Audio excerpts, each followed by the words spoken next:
climate crisis is one of the biggest problems facing our world today. Rising temperatures lead to things like more frequent drought, extreme storms, rising sea levels, destruction of habitats, insect outbreaks, heat waves, wildfires, destruction of habitats, and water shortages and food shortages, and so much more. After that very positive and uplifting start, you're all very welcome. All of this is already occurring, and it may worsen way sooner than expected if this problem cannot be curbed. But how exactly can this monumental challenge be tackled? We all know the basics of reducing our toll on the planet, so stuff like turning off the tap when you brush your teeth to save water, or walking to work and leaving the car at home. We've been told time and time again about small-scale strategies, but how effective are they at such a small scale?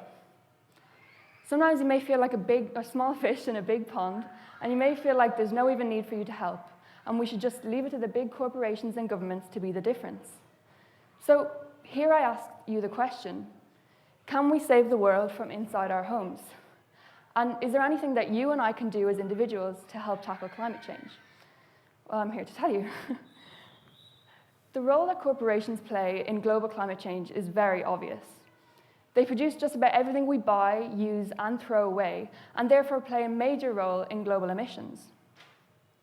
A recent study found that just 100 energy companies are responsible for 71% of all industrial emissions in the last 30 years. And it's not just the energy sector either.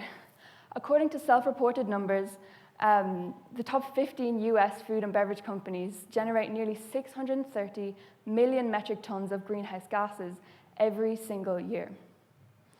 After hearing statistics like that, you may feel a bit helpless, which is understandable. After hearing stuff like that, I usually start to panic. So what can you and I do as individuals to help tackle corporations' emissions? Well, households are influential stakeholders in climate politics and have substantial control over emissions pathways in their respective households and governments. This is because for many of us, the product and energy that we consume can be linked to a hefty proportion of emissions. So studies show that around 20% of all US emissions are directly attributed to household consumption. And if you consider indirect emissions with that as well, this figure is closer to 80%. This means that while corporations are the ones that produce goods and services that emit carbon dioxide on the way, household demand is the baseline for what these companies will supply. Thus, through the laws of demand and supply, we as individuals are key actors in global climate change. By changing your consumption habits at a household level, we have the ability to mitigate the effects of climate change. For example, by reducing your consumption of meat just by half, you can reduce your diet's carbon footprint by over 40%. This means that you don't even need to go fully vegetarian or vegan to make a difference. You can simply cut down gradually on meat, like I've been doing for the last few months, or become a so-called flexitarian, which is a term used to describe part-time vegetarians.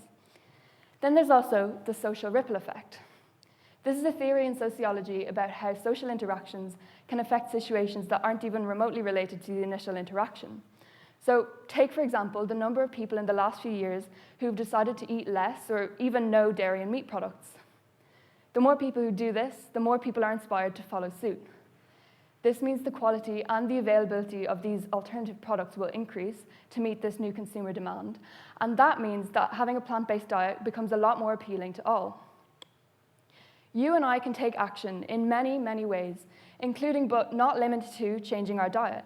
And in this way, we can help mitigate the effects of climate change from inside our homes. Governments play an obvious role in tackling global climate change as well. Governments can enact legislation to regulate industries to remain within sustainable emissions limits and also to adhere to environmental protection standards. They also have the ability to make energy from sources such as solar panels and wind turbines more affordable to all consumers through subsidies. In fact, last year in 2020, the UK's renewable energy actually outpaced its fossil fuel generation for the first time ever. 42% of the UK's energy came from sources such as sunlight, wind, water, and wood, compared to 41% that came from gas and coal plants. While this does show that governments have taken climate change onto their agendas a lot more in recent years, it also shows that there is still a long, long way for us to go. Governments not only need to implement this new legislation, but they also need to implement it to make sure that change will actually occur. What can us as individuals do to make sure that governments stick to their word? Individuals actually have a lot more power than we believe when it comes to making sure that they stick to their climate action goals. We have to exercise our rights not only as consumers, but also as citizens, by putting pressure on governments and on companies to make the system-wide changes that are needed. Protesting as a way of demanding climate action has been increasingly popular in recent years. So take, for example, the Extinction Rebellion or the global student climate strikes. Erica Chenoweth, a political scientist at Harvard University, estimated that it takes around 3.5% of the population actively participating in protests to ensure that serious political change occurs. In 2019 in New Zealand, over 150,000 people gathered to protest climate change. This was actually well over 3.5% of their population. And just 2 months later, in November 2019, the government passed the Climate Change Response Act. This committed New Zealand to a target of zero emissions by 2050, and it passed almost unanimously in Parliament, owing partly to enormous and vocal public support for change. You and I can also actively participate without even attending protests, which unfortunately has been impossible during recent lockdowns. In a new kind of political participation, e-campaigning through the use of petitions has become increasingly popular. We can sign petitions, for example, on Friends of the Earth, where there have been over 250,000 signatures asking the UK government to take decisive climate action.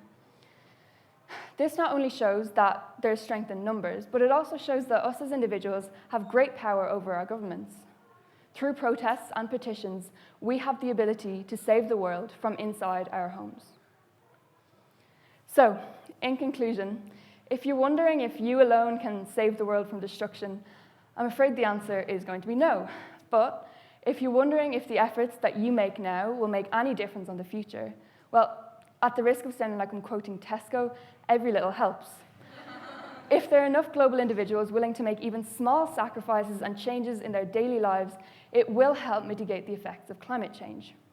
So, go to that protest, cut down on your meat consumption, or sign that petition, because the future will thank you for it.